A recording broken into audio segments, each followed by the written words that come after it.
What is it like to be a kid? A child with limitless imagination and all the time in the world to dream. Everyone listening to this podcast likely has at least a hazy recollection of times making forts out of couch cushions or adventuring in the backyard. Street lamps served as timers, and life was filled with mental images of crime-fighting turtles, sword-wielding heroes, and fantastical creatures of unknown origin. Of any game I have ever played, Earthbound captures that energy the best. Released in Japan as Mother 2 on August 27, 1994, and again in North America almost a year later, this strange, imaginative, and thought-provoking game was, honestly, less than well received. In fact, it sold terribly in the US. In Japan, Earthbound soared on the back of creator Shigesato Itoi's celebrity, but in North America, it was a failure. Nintendo poured nearly $2 million into an edgy, play it loud campaign that leaned heavily into Earthbound's occasional poop jokes and gross out humor. Critics didn't get it, customers didn't buy it, and the game sank under the weight of SNES RPG heavy hitters like Chrono Trigger and Final Fantasy VI. But those who did play it found more than silly jokes and Master Belch. They discovered a relatable world of friendship, loyalty, and personal growth. Of all the games and systems I've covered for this podcast, the Earthbound interviews felt the most passionate. People genuinely care about this once discarded relic of gaming past. For the next month of A Gamer Looks at 40, we'll be exploring the wild, deep, and memory-laden world of Earthbound. Perceptions changed, laughs enjoyed, and occasionally hearts healed through this one-of-a-kind experience. Time to sharpen that pencil eraser, grab a handful of bottle rockets, and hope that crash-landed meteor is a figment of our imagination as we dive into Earthbound Part 1, an introduction into a strange new world.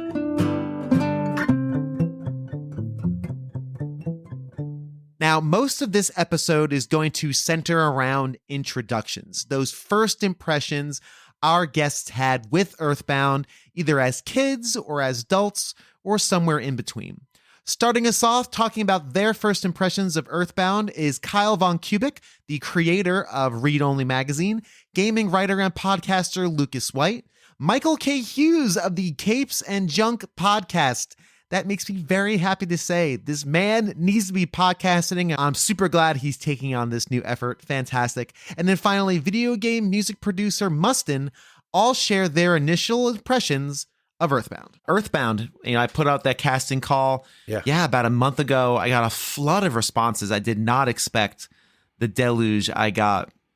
I actually had to turn some people away. It's like, I just don't have enough hours in the day to do all these interviews. And you, of course, were one of those people. You stated that you have a close relationship to the game. So again, let's just start at the beginning. How did you acquire it? When did you get it? And maybe some of those first impressions. All right. Well, the first time I played it as a kid, I rented it from Blockbuster. And that was kind of my go-to thing to do with JRPGs, Japanese RPGs, because I could not afford them. Right. And again, I'm Johnny come lately, so there's a economic barrier there as far as how many games you get a year, and the JRPGs were a little bit more money than some of the other titles that you could pick up at like a KB or a Toys R Us. So I mostly rented a lot of games, and when you rent a JRPG, you don't have a lot of time to complete it. And you normally just, do your best until you hit a roadblock and then you trade it back in and you either rent it again or you don't. For me, I rented it a couple of times, but I just don't think I was old enough to get it as a game. But I thought it was interesting. I thought it was quirky because here is an RPG where I'm battling monsters in a turn-based mechanic, but it's in a somewhat modern setting or a very modern setting, even though it's, this alternative America, right? Right. Idealized kind of. Yeah. Yeah. So much later, when the Super Nintendo Classic was released, it was a part of the package of games you would get with that mini console. Mm-hmm. And I had picked up that console, and I was like, this console's great. I love the mini consoles, right? That's one thing I had to stop collecting. I'm like, here I am. I sold off my entire collection, but now I'm collecting these mini things. Let's pump the brakes. But when I got the Super Nintendo, I started going through the games, and I was like, hey, here's Earthbound. Here's my chance. I can complete this game at my own leisure. Well, what happened with Earthbound and me was it lined up where about 7 years ago, I had an incident at work where I had passed out and fractured my skull because I fell. Right. So I was at home for a year as I went through just a battery of tests of, is it seizure related? Is it cardio related? Is it some neurological thing? I had to go to all these different doctors and specialists, and I couldn't work. I worked from home, but I couldn't drive. I couldn't go into my place of business. I was on different types of drugs that would make me groggy. Needless to say, I was home a lot and had very little to do. So I started playing games again, which was nice, but I wasn't in the best headspace. I don't know if you ever had like a near-death experience or, been in the back of an ambulance. Have you ever had an experience like that? I've been in an ambulance, but not in a near-death situation. Nothing as serious as that sounds. So Sure. So, and trauma is trauma for everybody. It doesn't matter if you broke your leg or you fractured your skull or had a stroke, right? There's always something worse than what you're experiencing. But if you're experiencing trauma, you're experiencing trauma. So I did, right? Physically and mentally. And I think this is for anybody, but particularly with men, we don't talk about our emotions, right? That's the meme. Yeah. And we do other things and sometimes destructive things in lieu of going to therapy. Well, the two things that I did a lot of was play Earthbound and drink. And I was just not in a good headspace. But I was playing through this game and really connecting with it. There's themes of, just nostalgia of being a child and playing pretend with your friends. There's also this loss of innocence with the characters.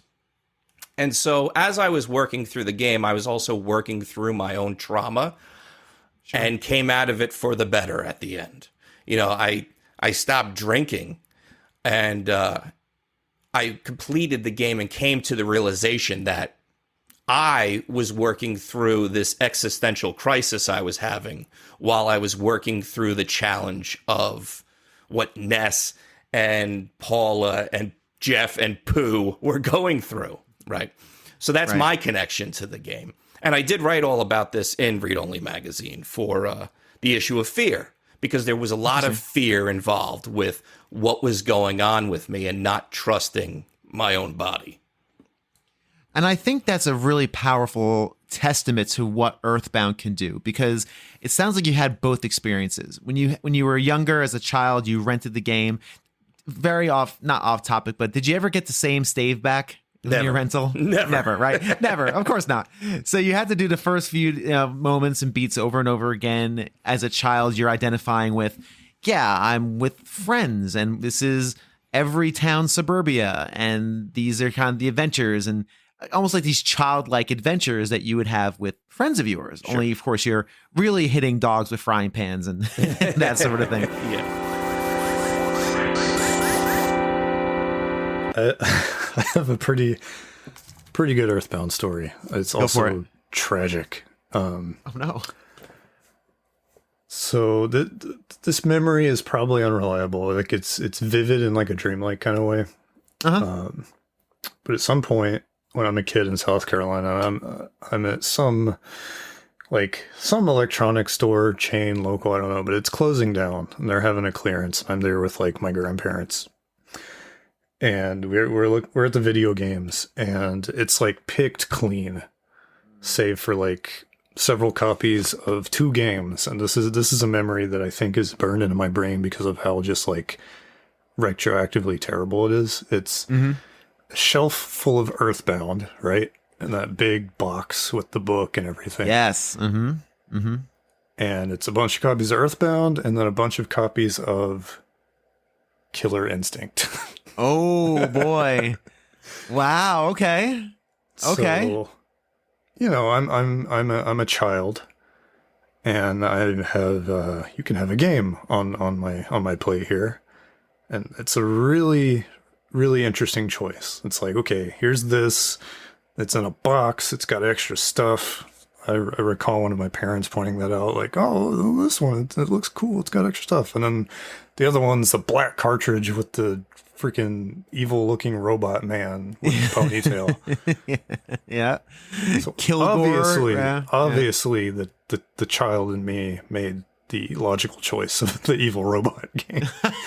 Oh no! Yeah. Oh no! Did you keep your copy of Killer Cuts with a K? Because some of those, my copy of Killer Instinct came with a CD of that glorious mid-90s electronic soundtrack.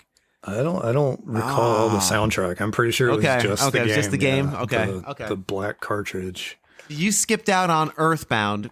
Giant Earthbound, big box, comes with the strategy guide, and in favor of Killer Instinct because it had Killer Instinct, a kick-ass looking robot on the front. Well, that's why I had it. That's so funny.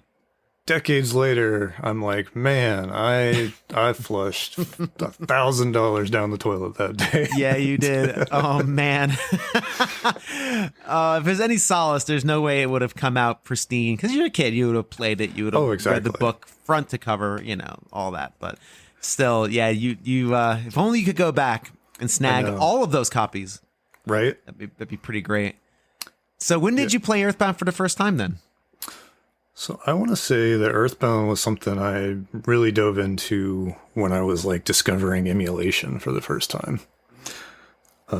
So this would have been like a few years after like I'm, embedded in gaming more, like becoming aware of like it as like a, a community thing, getting internet access and things like that. So I would have been aware of NES from like Smash Bros for the first time. Sure. Mm-hmm. Yep. And then just like discovering emulation and like, oh, this is a thing I can do now. Look at all these games. And Earthbound was one of the ones that was like, okay, the internet seems to suggest I need to play this. Yep. Yeah. Yeah. That was like Earthbound, Chrono Trigger, Bahamut Lagoon. Like I turned into a little RPG freak pretty fast.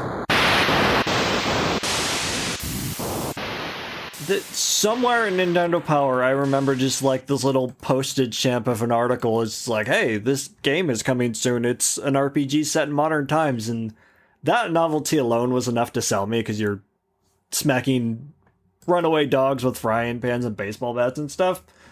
And it's just, there was nothing like that at the time because everything was high fantasy and whatnot. I definitely played it as a child. I distinctly remember, I think it was a New Year's Eve, I was up by myself in my room playing the cartridge that I still have that is now worth a pretty penny. Wow, nice. It's rotting away in a drawer somewhere.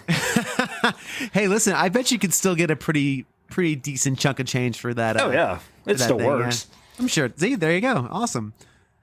Nice. So you played it as a kid. How old were you?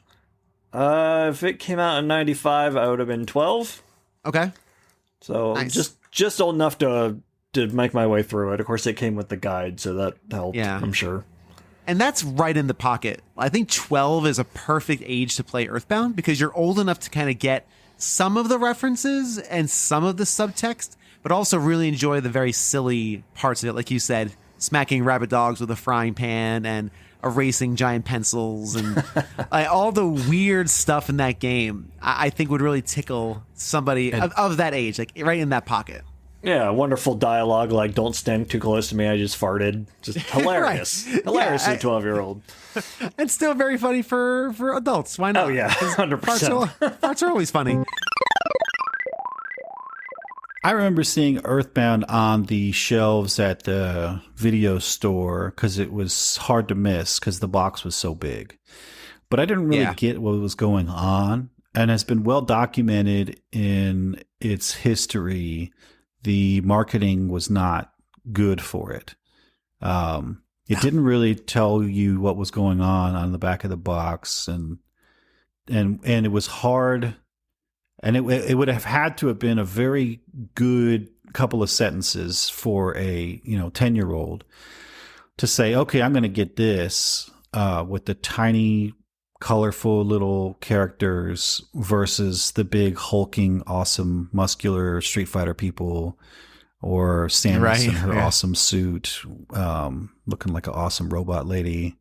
So there was just too many alternatives. And then I tried to play it, I guess, for the first time earnestly in about 2002. I still just didn't get there. And a girl at the time, she had hooked it up so that I had because I remember trying to play it before. I don't know when or why or how, but I just knew that I was not a fan of the battle system. And she made it so that I would be totally buff and not have to worry about fighting so much. And I was like, okay, cool. But I still don't know what happened. I just really didn't get into it. But somewhere in 2015 area, Fangamer, which is a company born out of Starman.net, one of the original huge Earthbound fandom forums communities. Yep. Fangamer was putting together a really cool Kickstarter that had a documentary and a book, fanzine, stickers. It just had all this cool stuff. But one thing that they wanted and approached me about was doing music.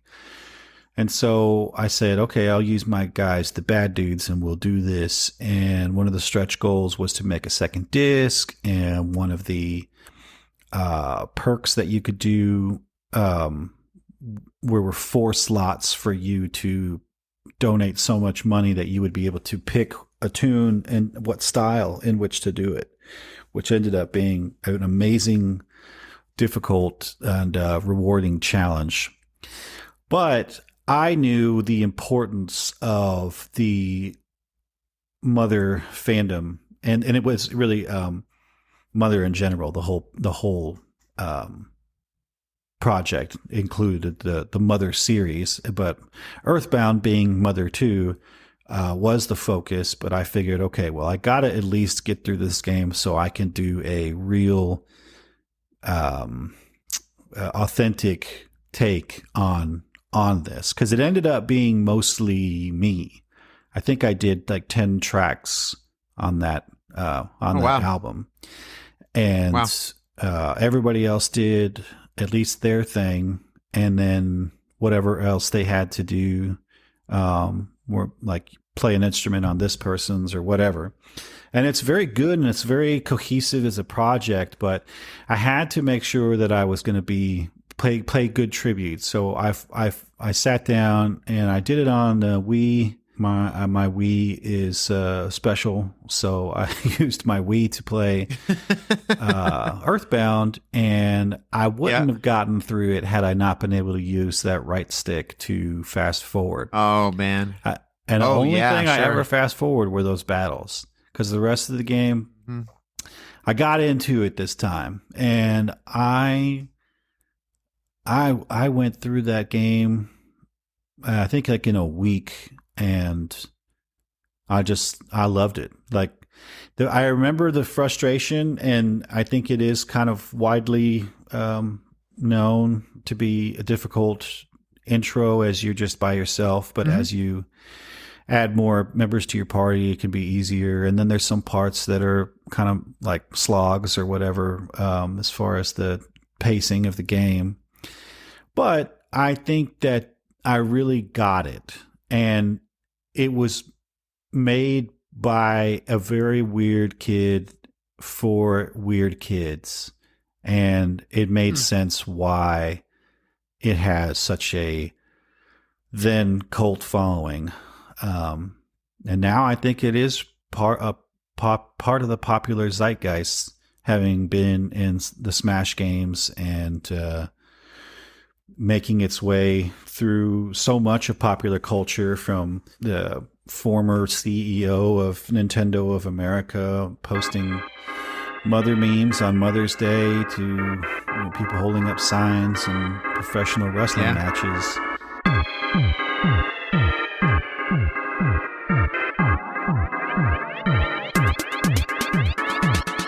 Next up, Sam of the Retro Logic podcast, and then Mike Alberton of Games My Mom Found talk about their first brushes with this unbelievable title. Yeah, man. But we're here to talk about Earthbound, and so I guess we'll just start from the beginning. What was your first experience with Earthbound? Did you play it of its time? Kind of, where did you start on that road?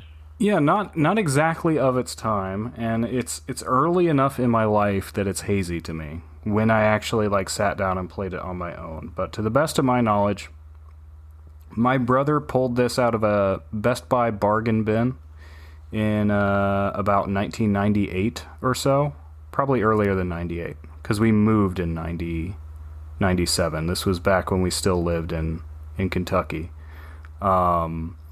And yeah, it was like $8, which sounds crazy today for anybody that knows how much that's worth.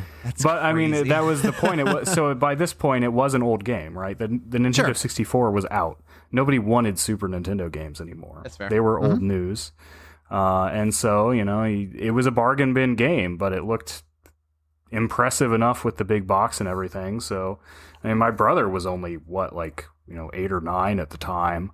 And he's like, oh, I want that one. And I guess my parents were like, whatever, it's $8, sure. And so that's, that's how we acquired it. And so I did basically grow up with the game after the fact. And I've always been somebody who was not quick to abandon old systems. Like the Super Nintendo, I kept revisiting over time. And Earthbound was one of those games we revisited. So I had the player's guide. Came with the big box, scratch and sniff cards, everything. Nice. Another one of those games I didn't really beat for a long time, and that's just how Super Nintendo games were. You didn't beat video games back in the day. You got as far as you could, and then you usually hit a wall. Yeah, I can actually quite vividly remember the wall I hit with Earthbound when I was older than when we got it. And that is at the Stonehenge area. And it's crazy to think about now. And even with the player's guide, it's weird. So I made it to the boss of Stonehenge, which is Starman Deluxe, right? And, you're playing an RPG. This is an RPG, and, what do you do when you make it to the final boss after a long dungeon? You've been conserving your items, you've been conserving your MP, or in Earthbound it's PP, PSI points.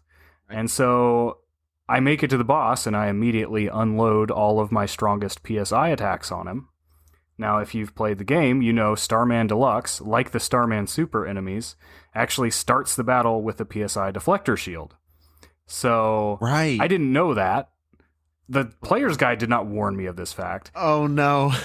And so I unload, I unload PSI, Rockin' Omega, Starstorm. I don't think you have Rockin' Omega by that point, unless you've been level grinding hard. But PSI, Rockin' Gamma, Starstorm Alpha, Freeze Omega, and of course my party just gets wiped immediately because all of those get bounced back at me at the same turn.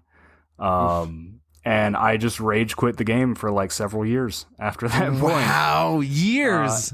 And the thing is too, he's not even a hard boss. If you just don't use PSI, his attacks aren't very powerful. You can just use standard bash attacks. If you just use a bottle rocket, he'll go down real fast. But you just don't use PSI on him and you're fine. He's not actually a hard boss, but I was just so mad about that I abandoned the game long enough that when I played it again after that, I started a brand new save file. Wow. So at that point, one of those. It took me a long time to beat.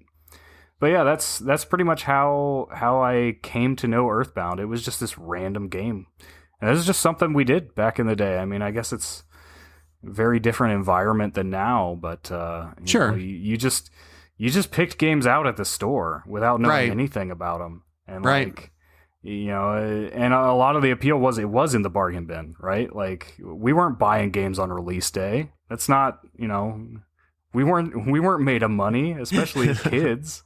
Right. That was Christmas behavior. This is what you could talk to your parents into buying you, was like the thing in the bargain bin. Totally. And like I didn't know what an RPG was, frankly. So I didn't really even process any. And there's a lot of Earthbound that's kind of a meta humor about RPGs that was just completely lost on me, because this was the first RPG I played, which is a strange one to start with. I think Pokemon was really the first one I understood as an RPG, but Earthbound was probably the first one I ever played. What was your first experience with Earthbound? Yes and no. I mean, to really experience it, I was living in Minnesota already. I'm at TIFF, so I was in my 30s. The first time I actually played it and beat it, but the first time I ever played it would have been in a Sears rental little station that they would have, or not rental station, but little game station that Sears had. My mom went shopping. She'd, drop me off the electronic counter, and I would sit there, and I remember playing I'm pretty sure they had a demo of it, or I remember at least seeing it then. And I was aware of the game for many, many years, but none of my friends that were around me had the game. They had other RPGs I was introduced to, but not this one. But I'd always heard people talk about it. It was in emulation. I had access to it for years. I think I even bought this on the Wii shop at least once or twice I never got around to playing it. So I'm going to play this someday. That's a really interesting thing. So you found this at a demo kiosk, I think, or they had a copy of the big box next to the rental kiosk, or not rental, but next to the demo kiosk. But I just always have this game associated with a Sears counter. So whether I played or not at the Sears counter, it was definitely at the Sears counter. Because it's got that giant box. Because the box also contained a player's guide, if I remember right. Yes, and stickers, smelly stickers. Oh, I didn't realize that had smelly stickers. Yeah, it had smelly stickers, because that was the big, again, I think a lot of it, they didn't think this game was going to do well because it's kooky. It's weird. And what strikes me, if it was a demo game, this is 1994.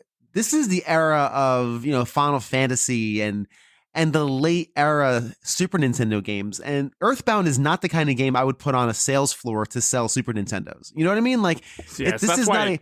Might have not been what I think. It's not a visual marvel, a thing that you'd put out to advertise something, because it has a very lo-fi look to it, and we'll talk about, again, how it looks. It's not the story, but everything else. But as a guy who loves RPGs, and I love Super Nintendo RPGs, this one never interested me that much. I had played a little bit of it here and there. Let's say probably my first time actually playing it would have been emulation. So let's say your early 2000s, sometime in the early 2000s, I would have got into emulation, and that's why I would have tried it first. And I didn't like it. I thought it was stupid. I still think it's stupid, by the way, but... Oh, wait a minute. So we'll save that hot take for a moment. I'm going to put that note right here. So Earthbound, you just blurted. I don't say blurted, but you kind of just blurted. You blurted out that you think this game is stupid. Now I did then. You did then. Okay. So I played it when I played it 6 years ago or so. I played it on an emulator, but I was trying to play legit in quotations, where I wasn't using save states. Because I was going through this stupid phase where I'm like, I'm going to beat games legit. Yeah, that went out the window. No way. But, come on now. You really? There's a phase? Yeah, and then I didn't beat many games. That's why I stopped doing that. I remember, this is a side, but I'm going to say it real fast. I played Mega Man 2 every day for a month. I would sit down and play it and practice it, and then I got to the point where I just couldn't beat it. And I'm like, why am I doing this? So that went out the window, and then I screw playing legit. I beat the game while I beat the game. But I was trying to play this legit, and I was still using a guide, but I wasn't using save states, and it just didn't click for me right.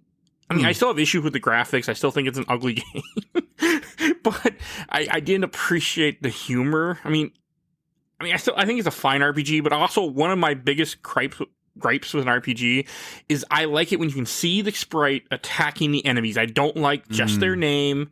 Dragon Warrior does this, and I've accepted it with Dragon Warrior, but when I did play this game 6 years ago, I wasn't okay with that. So you like having a character be more expressive, actually have him on screen attacking, as opposed to just that front. Because Final Fantasy is my first RPG, so that's what was taught to me, that this is what you should expect in an RPG, and this being so different. Different style. Dragon Quest did it, other games did it. but since I was introduced to Final Fantasy first, I always had a problem with it. I mean, I'm gotten better. It won't stop me from playing a game now. But at the time, when I was a kid, I wouldn't play a game like that. What would you say so did you actually like it this time around? Like this actual real playthrough? I beat it. I beat the whole game. And then I remember I went to the store that day because I must have been a freaking miracle, but I went and found the NES Amiibo was at the store still at the time that you could find Amiibos. And I bought the NES Amiibo, my trophy for beating this stupid game. But no, I mean, it's not a bad game. Like, I didn't hate it, but I didn't have as good as a time as it was built up to me being as one of the greatest Super Nintendo RPGs. And I've been meaning to revisit it again for the show because so many people talk about it, but I'm just like, I'm not ready yet to go back to that.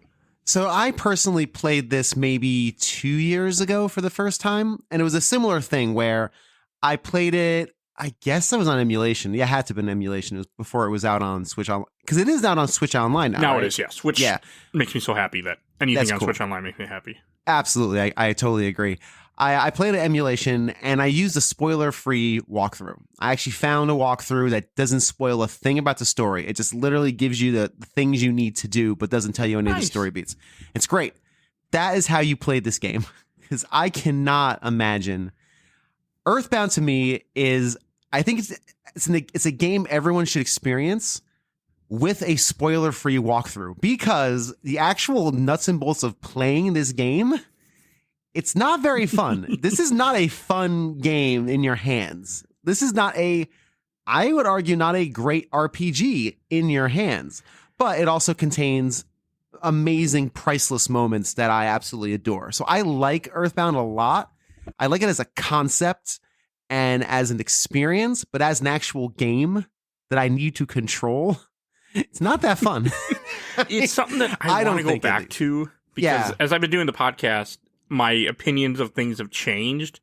So I'm like very curious to replay it, but I also think the mindset, I wasn't in the right place at the time either when I was trying to go through this.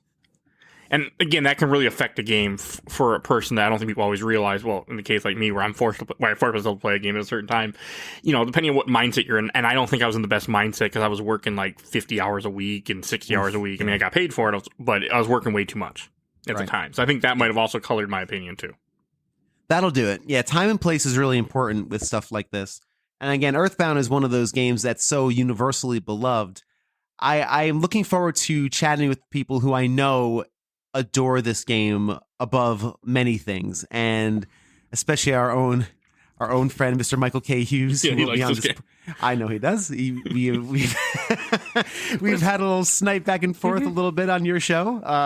But it's just it's a dark game too. I mean, I won't get into spoiler, but it is a dark game. You can get a spoiler. You can do super spoiler cast. I mean, just like the fact that you fight a fetus in the end.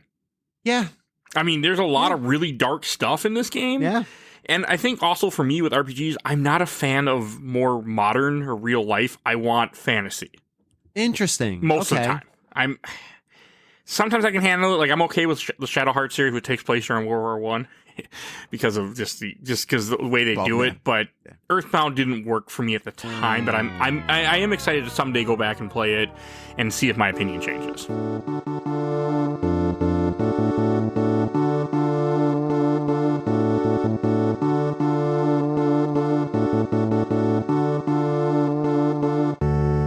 Before we continue with these amazing first impressions, I'd like to send a hearty thank you to my lovely, wonderful, sensational patrons, starting out with Terry Kinnair, Greg Seward of the Player One podcast and Generation 16 series of videos, Games with Coffee, The Let's Play Princess, BT Goebbels, Tim Knowles of The Elitist, Julian of Nerds Without Pants, Seth Sergel, Dan of Retro Logic, Ryan Payne of the Gamers Week podcast, and finally, Pete Harney. If you'd like to join these captains of industry, then go to patreon.com/agamerlooksat4040. Check out the tiers, and if something strikes your fancy, please, by all means, sign up today. And if not, a rating and a review on your pod player of choice helps the show out greatly. Thanks again. Let's continue with the episode.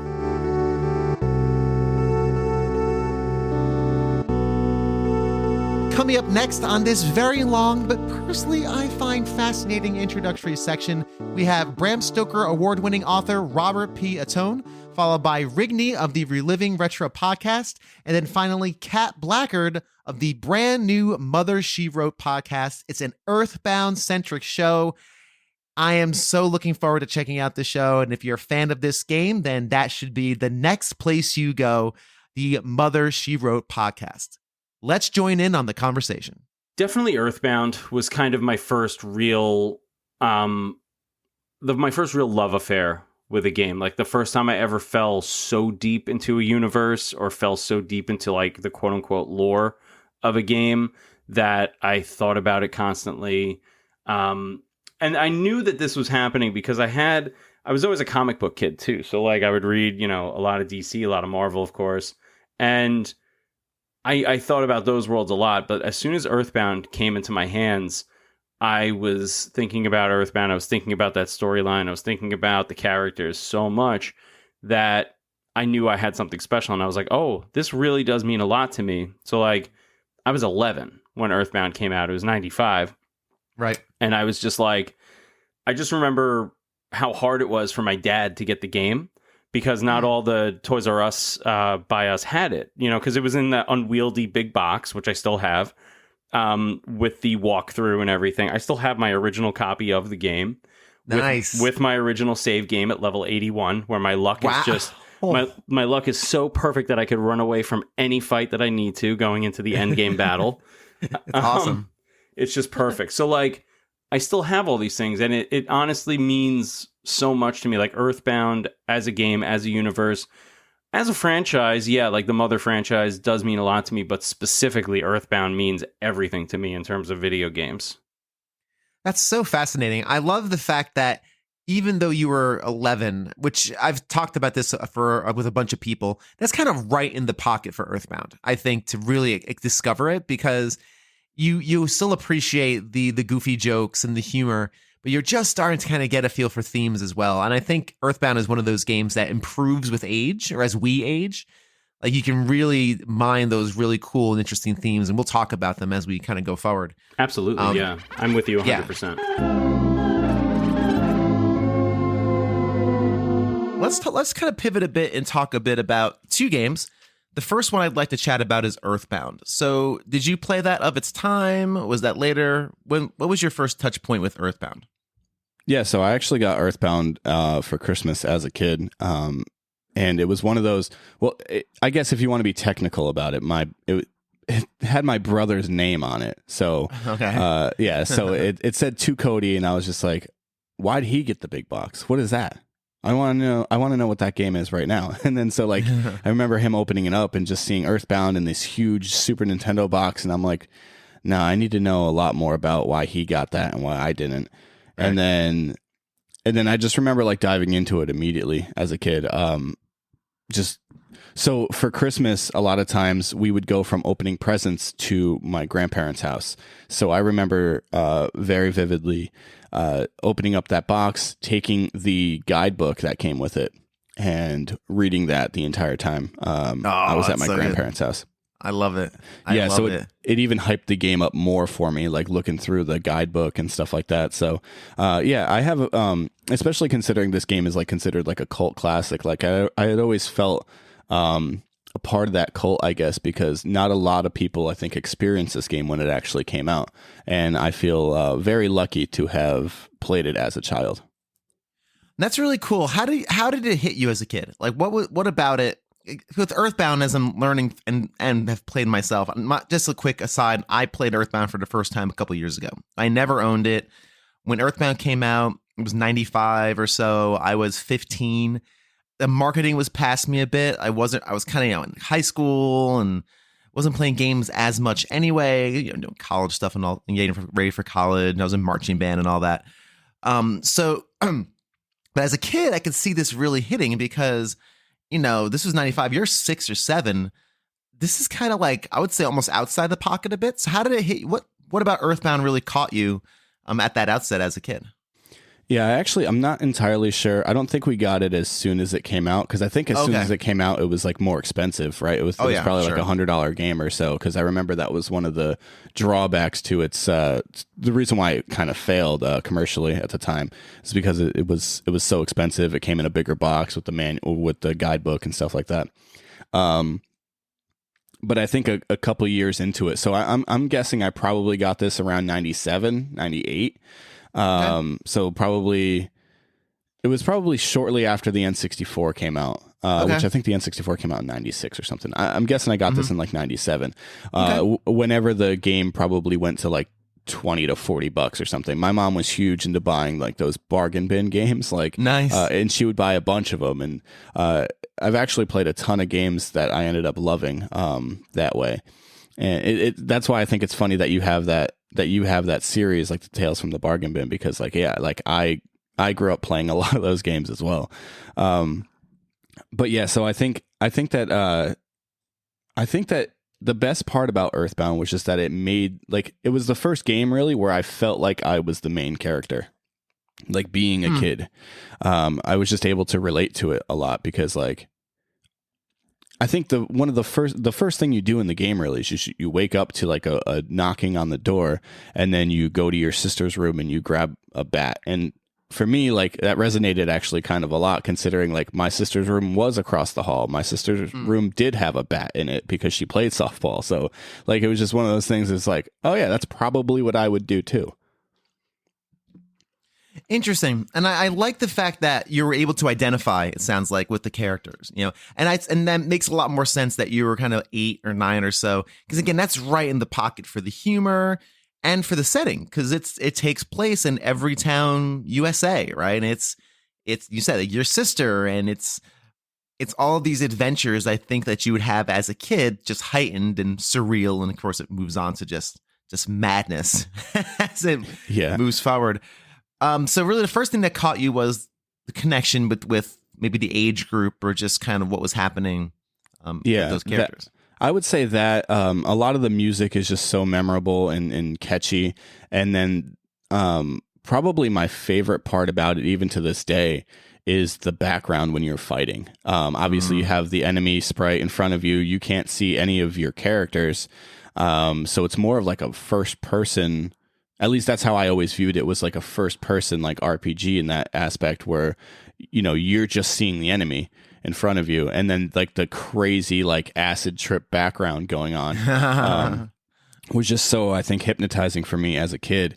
And I don't know, I was always drawn to it. I always thought it was awesome, and it was also like a pretty simple like RPG to kind of just like pick up and play. And so as a kid, like I always played it with my mom kind of backseating. My mom would like be sitting on the couch like, oh, so this is where you got to go or whatever. And, you know, this is how you want to, this is how you level up and that kind of thing. And I just remember like asking, oh, what does HP mean? Like, what is that? Like, you know what I mean? Like, I don't know what any of that stuff meant. So like my mom's just kind of like teaching me, I guess just those small details to the game. I think that's really cool. And again, this is not going to appear with alongside our previous conversation. I'll state it here. Again, it's really cool that your mom and dad were into video games before you were, and was able to guide you a bit and help you through it, and have that patience too. With my kid, he tried to play Pokemon Shield or Sword or which one of those, and I had to read everything. Man, the patience required to read things over and over again. Pokemon dialogue. It's not meant. Pokemon dialogue, by the way, complete aside, not meant to be read out loud. I don't think it really is. It's lots of "let's go to be the heroes," and I'm like, how many times am I gonna say this? Yeah, come on. Yeah, my daughter's playing through Breath of the Wild right now, and she has me read through a ton of that stuff. And I'm like, you don't have to read the shrine thing every time. It's the same thing. You get in there, they say the same thing over and over again. You don't have to. I'm not reading it every time. I'm not reading it every time. Take a guess. My kid right now, he's really into Pokemon Stadium. He is loving the N64 Pokemon Stadium. He's a retro gamer at heart. It's really funny.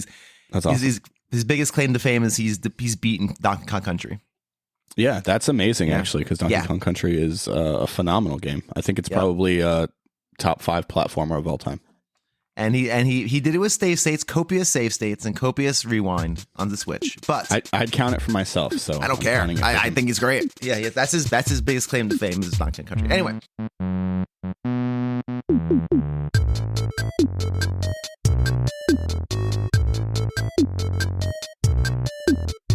Yeah, I think it was in one part because Earthbound is really special, because it's graphical aesthetic was so drastically different, and its storytelling was as surrealist as I was as a kid. Because I grew up listening to the Beatles, like watching Yellow Submarine and Help, and really loving like different forms of surrealist expression. And so seeing this game that was a modern day comedy with psychedelic aspects and sci-fi and fantasy all blended together really inexplicably,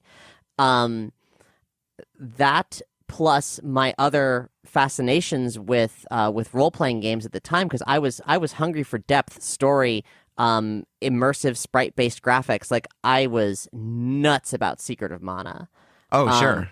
Yeah. And other games from that era, especially action RPGs. Earthbound was actually the first game that broke me into turn-based combat, because I was so spoiled by Zelda. I was like, I don't want to wait around this like whole back and forth strategy nonsense. I want to fight some monsters. Yeah, right? I get it. Totally. So like I'm only just now playing Final Fantasy VI. Interesting. I didn't do it back then. I didn't have the patience for it. But Earthbound was so weird and charming that it got me into it. And so in terms of like that creative spark that really changed things for myself, and a close circle of friends who also really got into Earthbound when it came out, I think we saw, especially because it was a game about kids our age, and that the graphics, the hyper stylized, were also simplistic, we saw a creative opportunity, and that's one that I especially took hold of. Because eventually a friend was like, I think I could code a video game. And he was wrong. He didn't go that path. Well, Fair. He could have gone that path. He didn't go that path. But I was working on the story. I was working on the characters. And I ended up spending years as a child cobbling together a bunch of scripts and maps and outlines and stuff for what would have been, what in this day and age would be called a Mother-like or an Earthbound-like video game.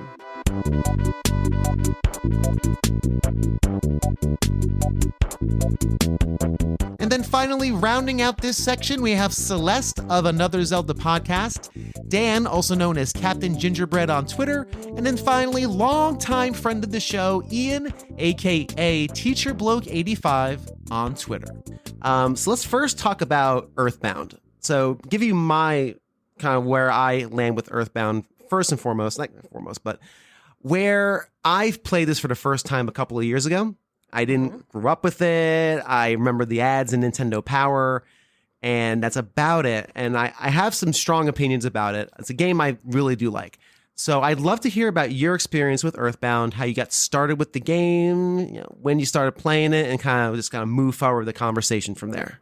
Of course. So during the Super Nintendo era, I guess because as I grew up, my parents added 2 more girls to the pack. Nice. And so we rented most of the Super Nintendo games. We did own a Super Nintendo system. In fact, we had bought the edition that came with Killer Instinct and the Killer Cuts CD, which I still have in my disc holder. Yes, that is a bop. All of it is a bop. So we owned probably fewer than 10 Super Nintendo games. So Friday nights were all about renting games, and I rented Earthbound at a local movie video game rental store called Movie Gallery. It was called Slick Sam's, and then it became Movie Gallery. Do you have those, or had those, I should say? No. Where did you grow up? I am in southern Louisiana. I'm about an hour from New Orleans. Okay. Yeah, we did not have either of those. It was mainly I'm from northern New Jersey. We had Blockbusters, we had Hollywood Video, a couple of, again, really small mom and pop shops, but not those. Okay. I wonder if it's a regional thing, because I've been to Mississippi with people, and we noticed a lot of movie galleries. So I don't know if it was more of like a southern type. Might be. Yeah, I'm not familiar with it. Yeah, and we had some mom and pop rental shops too, but I remember picking up the box for Earthbound, and I don't remember if they had the huge box at this store, which right. I think that's a pretty iconic box. Like, it's known for being large.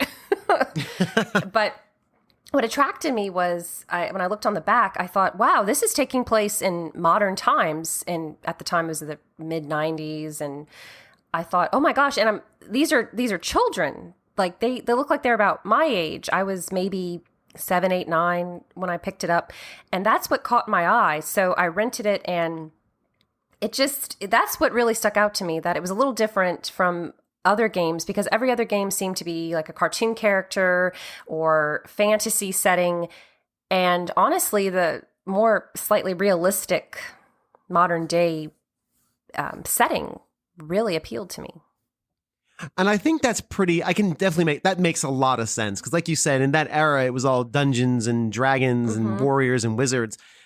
Being set in a place that felt real, especially if you lived in like a suburban area, they all kind of look the same. And you have this, I definitely was struck by how bright and primary color everything is, Yes. Right? Yeah. That color palette. Yeah. It's vibrant. It's not muted at all. No, everything kind of just pops in that game. And even though it's not the most graphically astounding game, especially for the era it came out, because Earthbound was, I think, 94, 95, I want to say? Or was it earlier than that? I should have that information at hand. I think it's 94 or 95. I Okay. know the 30th anniversary is coming up. Oh, okay. All right. Gosh, all right. doesn't that make us... Oh, man. 30 years of Earthbound. Yeah, 95. That's late in the life cycle. I mean, we're talking, the Sega Saturn is knocking at the door, and I think that's late in the NES life cycle. And Earthbound does not look like a late life cycle Super Nintendo game. We're talking Final Fantasy VI and Chrono Trigger and Donkey Kong Country. That's like pushing that envelope. So it's interesting how that translated, and yet you'll still be able to say this is a really beautiful game. Yeah. It kind of reminds me, maybe at that time, because I was a child, it kind of reminds me like of a very vibrant coloring book, especially when you look at the text on the buildings for the names of different enterprises. It looks like a child would have written it.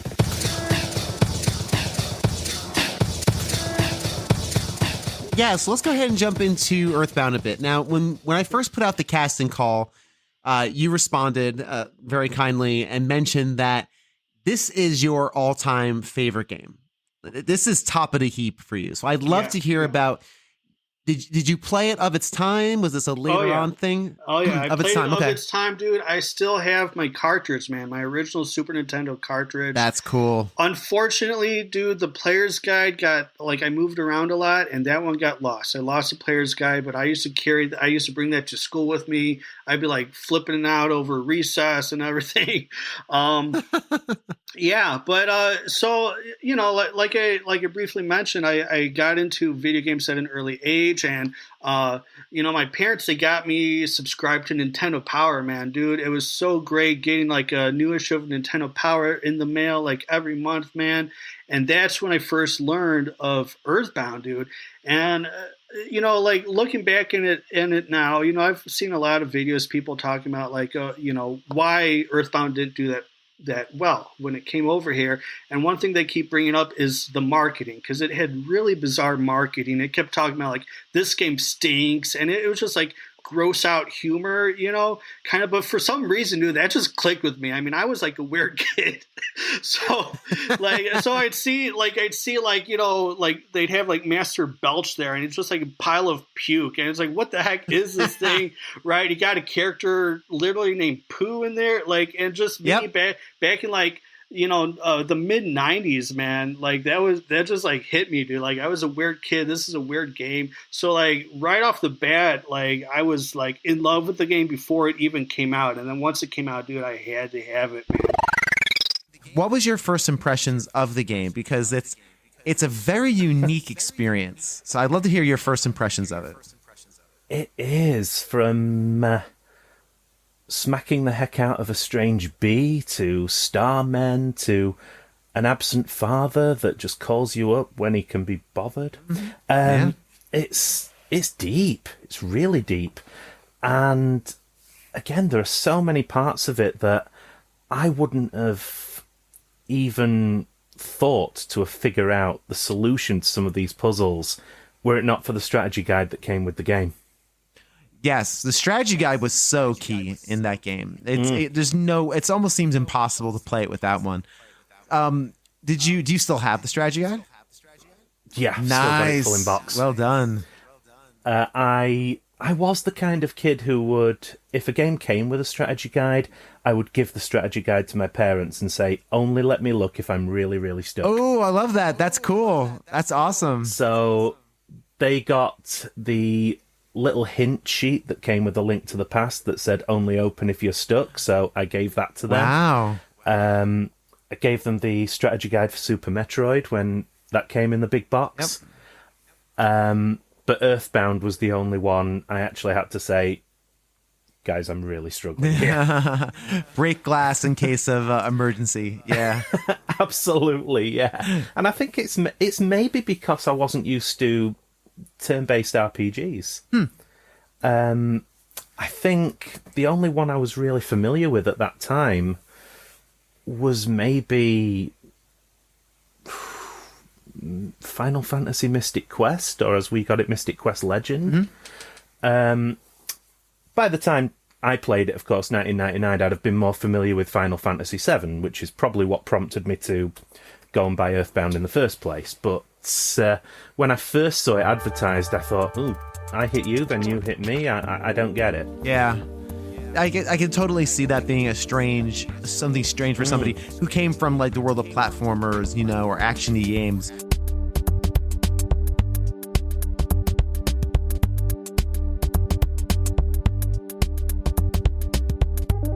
Hear ye, hear ye. If you don't know, now you do. The MageCast podcast is back with an all-new branding, cast, and letter at the end of the name, MageCast X.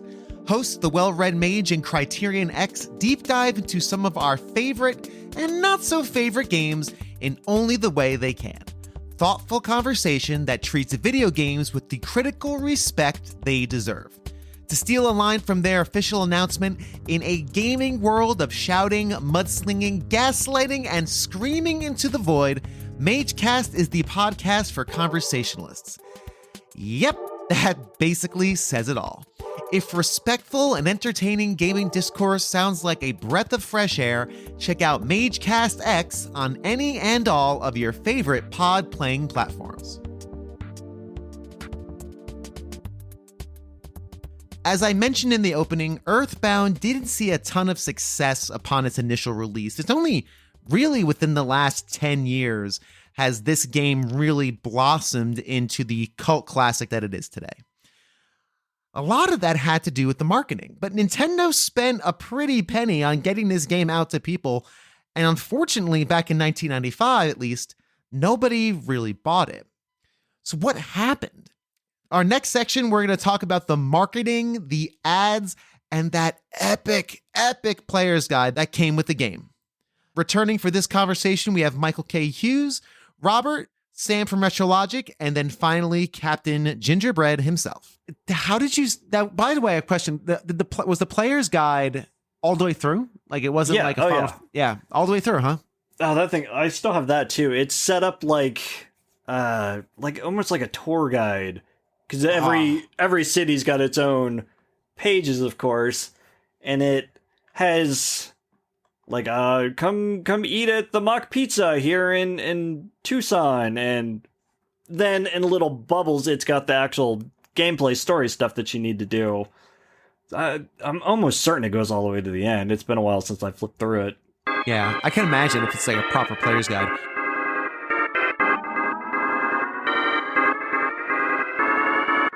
I don't know. I think there was something about it that I wasn't a Nintendo Power subscriber, but I was a GamePro subscriber. So I saw it in GamePro. And in seeing it there and seeing this, I think that's what really grabbed me was like the advertising was so different. And the advertising was just, and like I remember seeing the claymation characters and they weren't claymations, yes. They were like clay sculptures. And I remember thinking like, wow, does the game actually look like that? Like, that's kind of cool. But then I saw like the graphics and I was like, oh, it doesn't. But it looks like they use these as art renders or something for the game. And I was really intrigued by that. Even though I was a little kid, I was still really super into it. And when I finally got the game, I was like, oh, and reading the guide was incredible too. Like that was, I don't know if that was my first game guide. It might have been, but reading through that, going through the game, having things fleshed out in the guide and missing things in the game that the guide would then be like, yo, you should go back and do this. Right. That was all super exciting to me. There's still one item in Earthbound that I have not found, and it's however many years later. I'm not good at math, but it's crazy. Do you know what item it is? Yeah, it's like a music box that plays a song about Orange Kid. And I've asked on the Earthbound Reddit what it is, and they're just like, yeah, it's just an item that you can pick up. It's like from a random battle. And I was like, oh, okay. But still, the fact that it's like a randomized thing, I love games that do that. That have like a randomized element to it that like, no, you're not going to get everything on the first time through. I find that really exciting.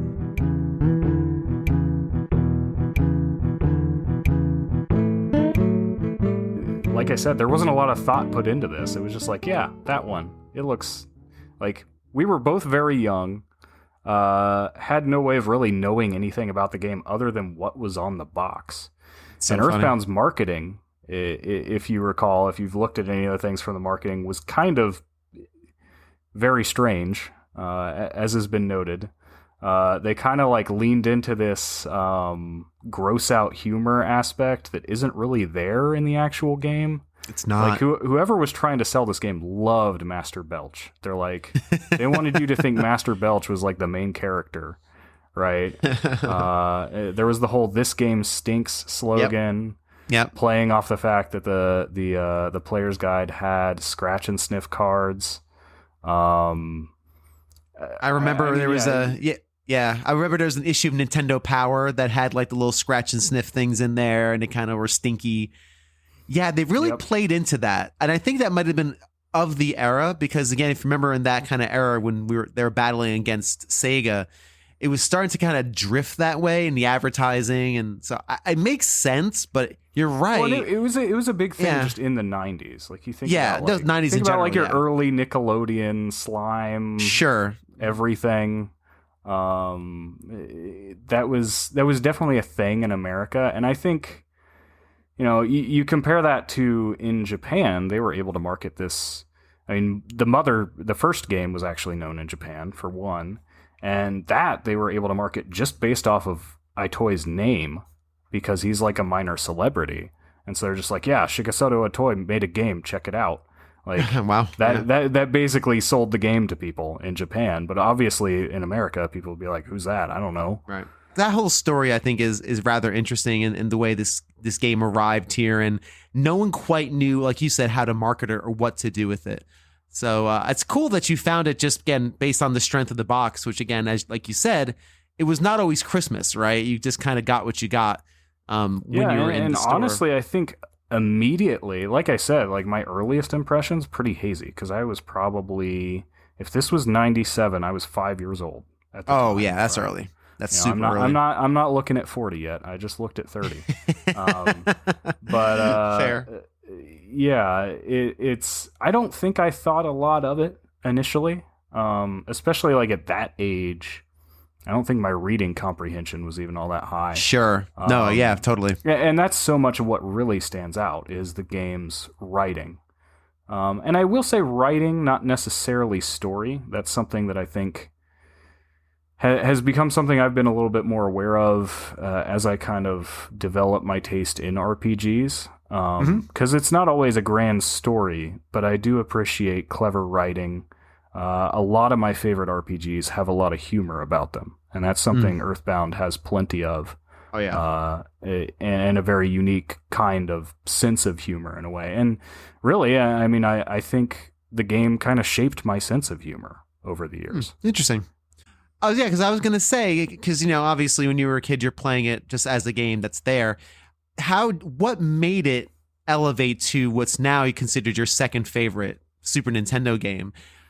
Was it the humor that you kind of grabbed on that moved you forward, or other aspects that really cement that as a favorite now as you're playing it?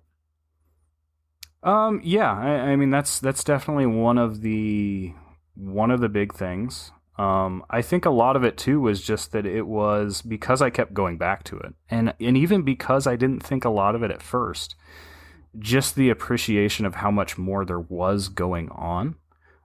This is a game that I think does get better every playthrough. You start to pick up on more of those hints. I often tell people, like, there's a reason it came with a guide. Like, the game seems really obtuse. It's kind of messing with you at points. Yeah, yeah. But it is interesting now that I play it, and because I already know everything to do, and this just speaks to the strength of the game as a whole. Like, I always talk to every NPC. There aren't many RPGs I'll do that in, but in Earthbound I do it, and it's not just because, like, you know, in some RPGs it's because, like, well, you know, they give you items and that's helpful. But in Earthbound it's like, I just want to know what everybody has to say. You know, I want to know the guy who just says, you know, just does the silly little things like, oh, I'm thinking of a Beatles song, XXXterday. Do you know it? And then you get to answer yes or no. So it's yesterday. That's the song. And like, it just all those little things that come out there. And even the ways, as like I said, going back and replaying, picking up on the ways that NPCs have dialogue that changes based on how far you've progressed in the game. If you actually go back to old towns, people have new things to say, which is just crazy that they put that amount of detail in the game at this time. Absolutely. And I think all of that NPC interaction, the changing dialogue adds so much flavor. That's one thing so just a quick thing on my history with it. I just played this for the first time 2 years ago. I didn't grow up with it, never had it. I probably saw it. Again, I'm obviously 40, so it might have been, I probably was aging out a little bit of the cartoony graphics, perhaps, you know, high school kind of, you know, not edgelord, but, you know, that kind of thing going on. Maybe the marketing didn't get to me. I don't know what, but it never appealed to me. And of course, now later and later and later, it's now this storied, you know, game. And I played it a couple years ago. I played it with a spoiler-free walkthrough, and it was a great experience because they shaved off a lot of those edges that I would have just beat my head against the wall. It's also still, I think, one of the best guides ever made for a game. Just all the little fluff in there is wonderful. I think the mock newspapers of every town that tell you about the events of the game from the perspective of, you know, actual people in the town and ads and things. It's great.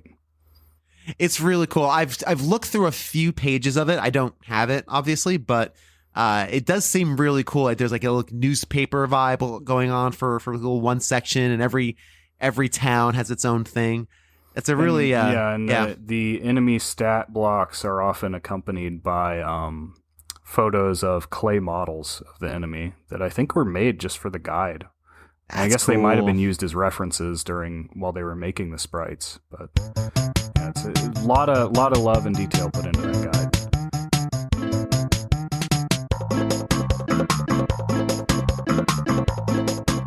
About how old were you when you kind of first jumped into Earthbound? I was like around 10 years old, man. Like around. Okay, so that you're right in the pocket for that. Oh yeah. Yeah. So that marketing may have pushed other people away, but it drew me straight to it, man. So I was the target audience for their marketing thing. And I think and so when you started playing it though, obviously, you know, the marketing and you're expecting. What really grabbed you when you started playing it, right? Because that's a totally different story, marketing. Sure. When you first played, what grabbed you, if you can remember it back? Well, for, kind of a side note, this actually was my very first RPG as well. So this kind of got me into RPGs. So, I remember the first time playing it, like, you know, I had no idea what turn-based combat was and the leveling system. So it was all like new to me, but I feel like it's a good game for, you know, beginners to get people into RPGs.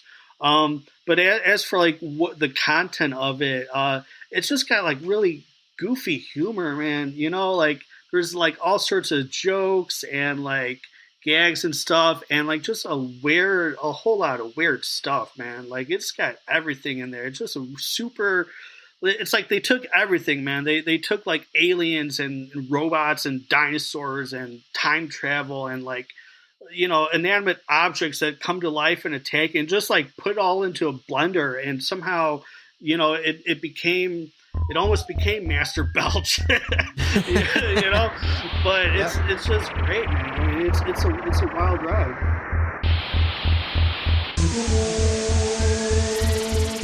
One of the beautiful things about Earthbound is how it hits you different as an adult. When you're a kid, it's fun. You have kids running around a world that looks like yours and weird looking enemies, and the monster at the end is scary, and a lot of the subtext and richness of the game kind of just bounces off. You like it, but you don't know why. And one of the big reasons why this game has escalated to the point of almost superstar status is because as adults, we get it more. We get the themes more. And as such, our impressions completely change. In our final section for this episode, we're going to look at some modern impressions of Earthbound and how they differ from our childlike expectations. Starting us off is Rigney, followed by Mustin, and then Sam from Retrologic. From start to completing it, I think I've beaten the entire game 5 or so times since I had it when I was a kid. I try to fire it up every few years or so. It's just such a fun experience no matter how many times you play it. Like it's my second favorite game of all time. The only game I go back to more than that is Super Mario World, and that's kind of how I justify it. Sure.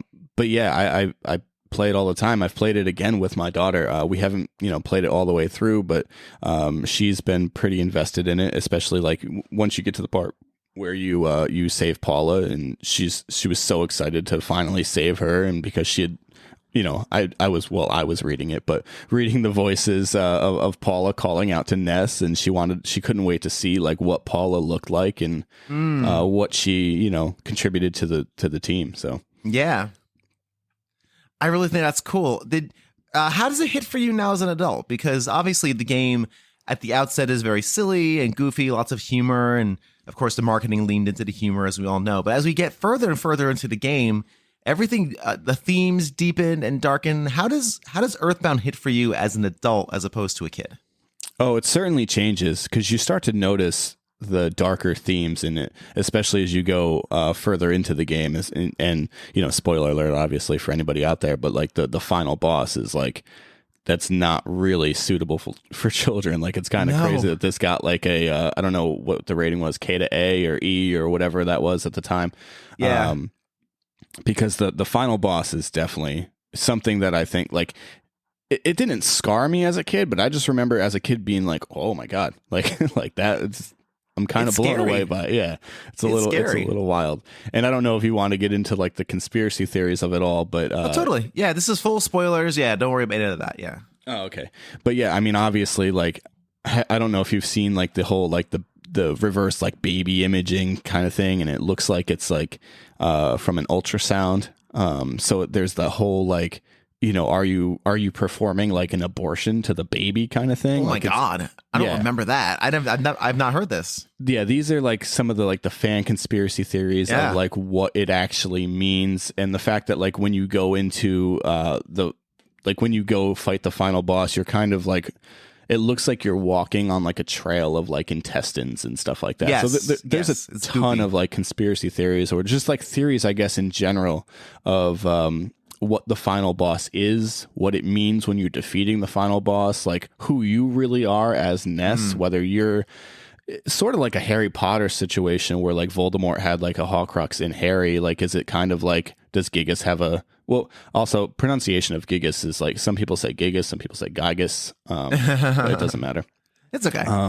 But yeah, some people think that like Giygas is a part of Ness, and that's why you feel like, that's why you have like all these feelings like throughout the entire game, and that's why you have to be the one to like defeat all these enemies that Giygas has the power over and stuff like that. So it's just like it can be way deeper than really what's on the surface level for this game, and I think that in itself, it just the fact that people are still talking about the different theories behind the ending is amazing. It just goes to show like how well it was all written. Was there a point in your experience with Earthbound where you realized, okay, this is a bit more than just a game or an experience. This is something that's a special thing to experience. I think that it really got me in that I can't remember what it was, if it's a cave or something, where it was speaking like from Ness to me. Okay. I can't remember exactly, but I do remember feeling like this is the reason this is so important, because all of the quirkiness and some of the stuff that I just didn't get until, there's no way I would have gotten this game as a youngster. No, I think there are kids that had experienced a certain amount of things where, they would have related to it, but it wasn't my wheelhouse. I guess my trauma was different. so I didn't really, but whenever I got to that part and I was really just feeling the whole game come together, and I don't know, there was something it just, as the kids say, hit different. As I guess it was like maybe in my 30s, and feel so emotional over this game that I remember sitting on the shelf at the video store, and I always walked past it because this game stinks. So, that was yeah. Yeah. I think that's really interesting. I think having that experience as an adult, I played it for the first time a couple of years ago myself. I was pretty much the exact same arc as you. I saw it as a kid. I was playing Final Fantasy VI and Chrono Trigger. This is 95. Donkey Kong Country and Street Fighter. It looked like a kiddie game to me when I saw advertised in Nintendo Power. Everything is, this smells bad, this stinks, scratch and sniff, the whole thing. And I just had no interest whatsoever. But through being in games and being a part of the general fandom, realizing that people adore this game, I finally decided to just play it. And when I did it with a spoiler-free walkthrough, because I very quickly tried to do it vanilla. I should say, I tried to do it without one, and very quickly realized I'm a 40-year-old man with kids. I don't have time to bang my head against the wall trying to figure out all these little esoteric things. So I went through it with that spoiler-free walkthrough, and it was great. Yeah, it didn't spoil any story beats, none of the surprises. It was very bare bones. Do this, bring this, send this thing back to Escargot Express, all that sort of thing.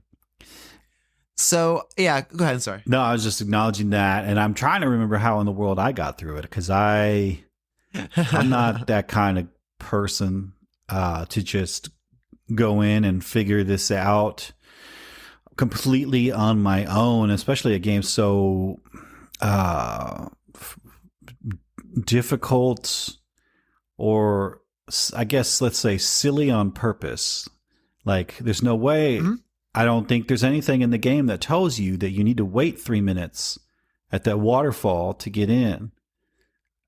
There has to be, but I've never seen it. I really don't remember don't. anybody ever saying that or anything. No. So it's just, and that's something that the reason that they shipped the game with the guide.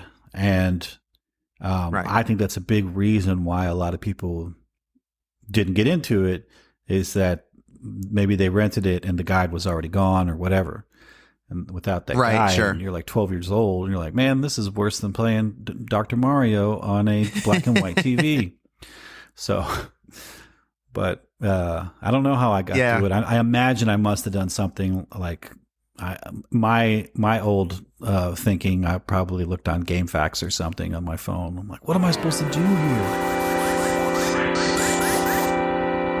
Oh, I was just saying, I wanted to get back to something because you mentioned playing it later because of the reputation the game has, and that it's something everybody can play, everybody should play. And I've always kind of felt a little differently about that, I guess. Okay. I guess because I'm somebody who's always kind of like latched on to a couple lesser known games and really, promoted them to people and really, I find a lot of joy in sort of discovering. I won't call them hidden gems because people who play lots of games know about these games. They're not like unknown games. Sure, but they're games that don't top the list, right? Plock is like the sort of mascot of retro logic now, and I had a big part in making that happen. Nice. I talk people's ears off about Odama for the GameCube. And it's odd because Earthbound to me always felt like one of those games that fit into that category of like this quirky little game that like other people don't know about. But that I did just because I happened to pick it up, right.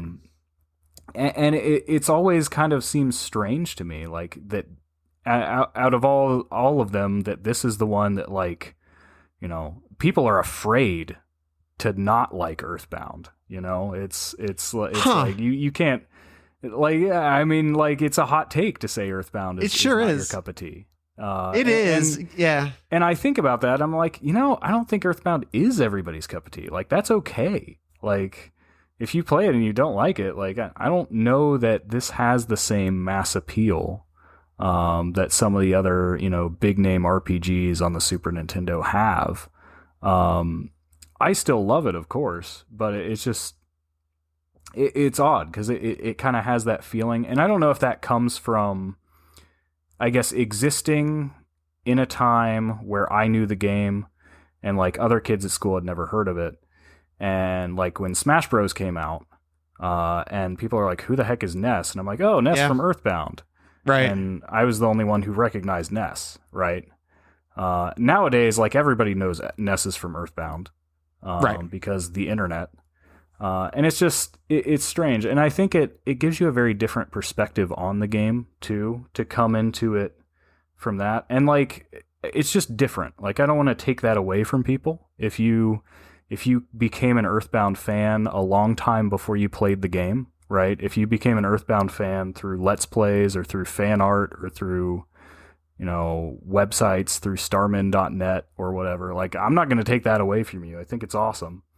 But it's just, it's a bit different, right, than starting with the game itself. And I think it's highly possible that some people who come into the Earthbound fandom that way, when they actually get around to playing the game, might find it a little disappointing, maybe, that, all that subtext that people praise it for isn't actual text. It really is just subtext.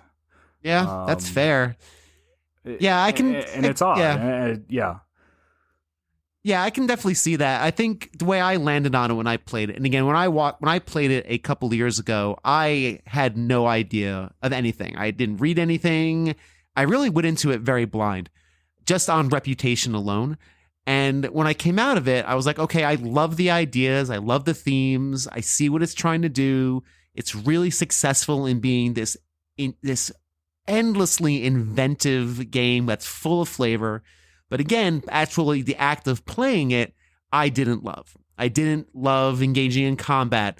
I'm sure you've heard it 100 times, but the inventory system drove me up the wall. And there's the fact that when you're in a battle, you can't see what the items and weapons do. They're just, because they're named like, Bottle Rocket and all the different kind of almost joke names they have. I use prey in battle and something bad happens to me. Like all these like meta things that contribute to the flavor detracted from the gameplay itself for me. And a large part of why I like games, and most people like games, is they play well. This the play part. No, I'm with you. I'm a gameplay first guy, and that's totally why this is kind of unusual for me.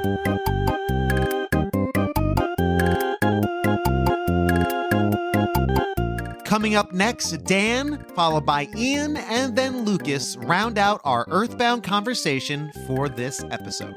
What are some of the aspects of Earthbound that you catch now as an adult that you didn't catch as a kid that really speak to you and kind of ring true? Again, that may have just passed you by as a kid. I mean, just in general, the whole the whole concept, like, you're playing it as a kid, and it's just like it's fun. Like, okay, yeah, I gotta go to these sanctuary locations, whatever, fight the final boss. But now, as an adult, I'm looking back at it, and it's like Ness is like a 13-year-old boy, right? And it's like, man, dude, like he had the weight of the world on him, and he had to like leave home. Like him getting homesick was like a big thing, but it's like he's just a kid. And now he's got to go through like all this stuff. He gets some friends together, and like he's getting more powerful and all this stuff. And like it's just kind of as an adult, just kind of looking at like the impact of the whole weight of the world, the whole adventure being on these children. Pretty much, it's just like, wow, that's Of course, when you are a kid, you think that you can take over the world anyway, right? So like as a kid, I'm like, oh yeah, dude, I could totally take a baseball bat and go beat up some aliens, no problem. And now it's like, wow, dude, dang, that was pretty. It's actually kind of intense. It really is, and it's funny because you talk about being a kid and going on with the baseball bat and taking out aliens. I'm always struck on that's what I think is so fun about Earthbound is it really captures that youthful adventure, that joy of going on an adventure like you would with friends, making up stuff in your brain. Right? Yeah. I have a 7-year-old and he's always just making stuff up. What adventure is he going to go on now? And I feel like a lot of that really is captured in Earthbound. And I think that provides a real cool base for a lot of these deeper, not even say darker, but definitely deeper themes that come out towards the back half of the game. Because, at a certain point, the game flips and it's not as funny and fun as it was, right. when you're walking around, Tucson and that. So, yeah, man, I think that's a really interesting correlation there, right? As being a kid, I think that's a big piece of what makes Earthbound pretty special.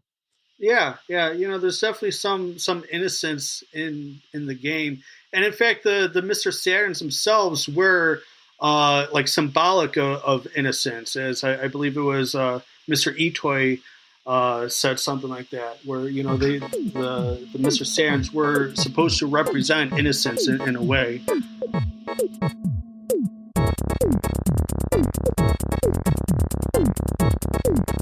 Earthbound, clearly you didn't play it of its time.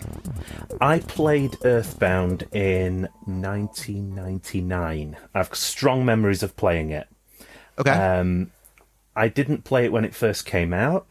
I'd never heard of it. I'd seen a couple of things, previews in magazines, and I thought, that looks weird.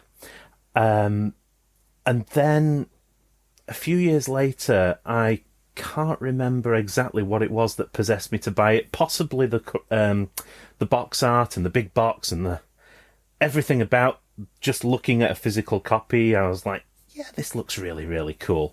And I'm glad I bought it when I did before the price went stupid. Yeah, I can imagine. So you actually got it at a reasonable price. That's interesting. Did you know it by reputation, or was it one of those just, let me check this out?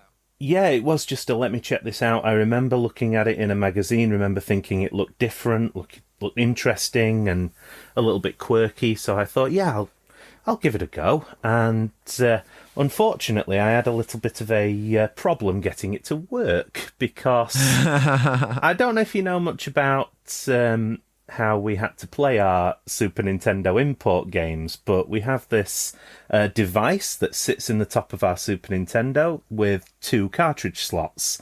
You put the US game in the front and the PAL game in the back slot so that it bypasses the region lock. Oh, wow. I put mine in with Earthbound and it came up with a screen with the Earthbound font and the border, and it just said, this game can't be played in your region.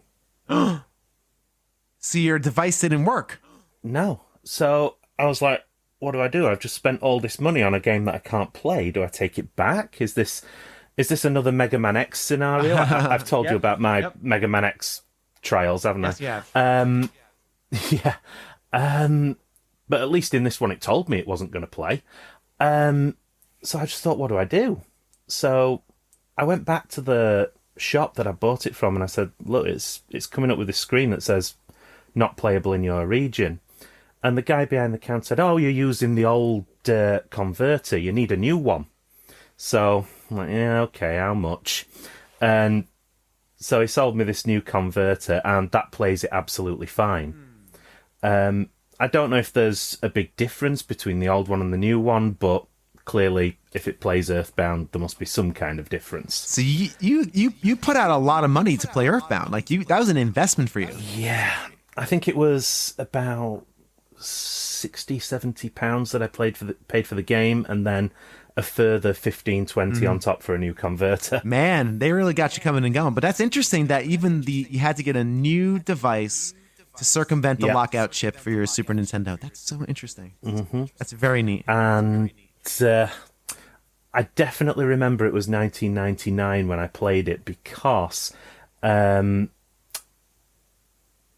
strong memories of the team walking through one of the towns, and because I didn't like to bother my parents or grandparents or anyone with repetitive noises from the games, and that one does have quite a lot of over and over again, I'd mute it and I'd play a CD or put the radio on, and I do remember playing Earthbound and listening to what is now my favourite album. Oh, cool. So that kind of music is lodged in my brain with that game. Oh, that's fun. I love that. I've had situations like that too, where I didn't want to listen to the repetitive music, so I put on like an album or a CD or something and listen to that instead. Yeah. What album is it? King Size by the Boo Radleys, my favourite band of all time. Okay. Liverpool band. I love that album. I love that game, and I think the meshing of the two together meant a lot to me.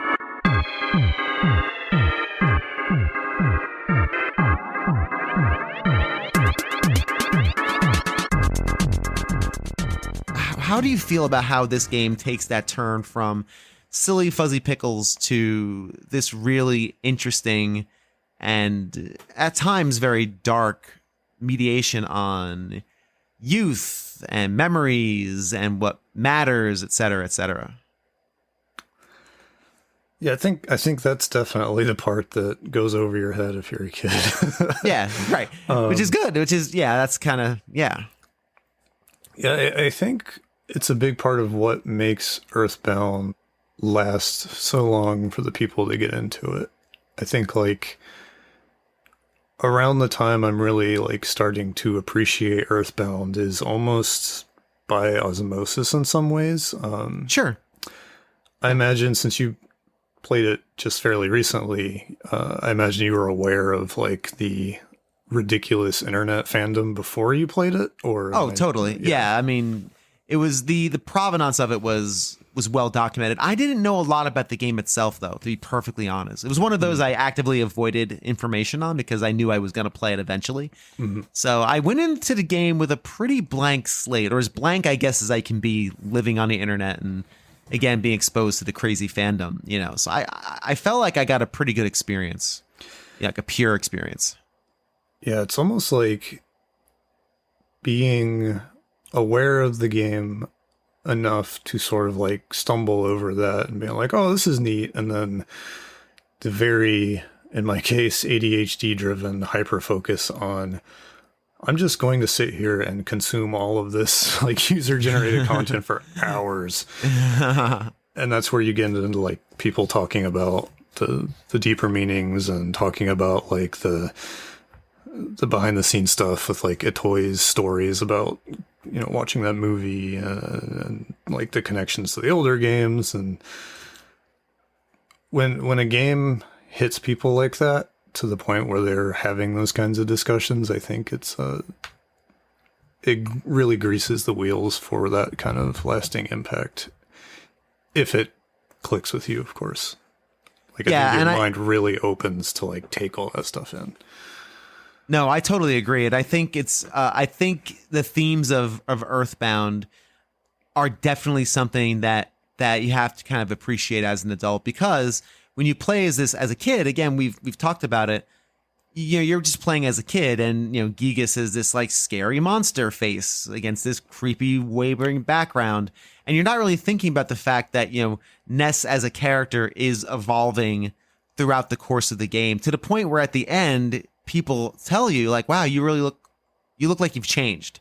Yeah. What's going on? And the answer is, yeah, you have. You've been on this journey with friends and going on this journey. So I think the game, I agree with you. I think the fandom is well placed because it really does open up for a lot of interesting thoughts and ideas and interpretations. Definitely. And just listening to you just now, like it sort of reminded me that Earthbound and I think games that have taken off for similar reason, like Undertale, yeah, they have this theme of like being proud of yourself that you don't really see as much in even in RPGs, where it's like, oh, you grind and put all this effort into your characters. It's more about like how awesome your characters are. Sure.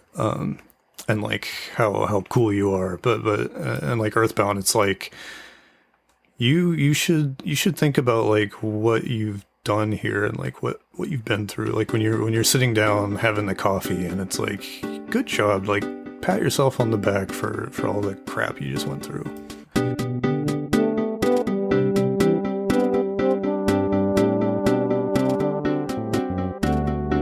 And we are just getting started. Over the next few weeks, we are going to be dissecting Earthbound in a way I didn't even think we were going to approach when I first had the idea to do this show. I thought this would be like a one and done, not a 1 month and done, but I'm super excited to dive into this game. We're going to talk themes, we're going to talk characters, going to talk mechanics, we're going to talk the ending, we're going to talk community. It's all of it very exciting for me and hopefully exciting for you as well. Thank you so much for listening to this edition of A Gamer Looks at 40. If you're new to the show, welcome. There's a whole bunch of episodes about a whole bunch of games with a whole bunch of stories in the archives for you to enjoy. Follow me on Twitter. It's where I do most of my social media posting, but I'm also on all the other things. Linktree in the Twitter bio gets you all the goodness you need. Many thanks to Kevin from the Discord and Mr. P. Harney for helping edit the interviews. Many thanks to my wonderful patrons for being awesome patrons. Many thanks to you for listening to this show. And until next time, don't be afraid to pat yourself on the back at some point this week. I'm sure you will do something to deserve it.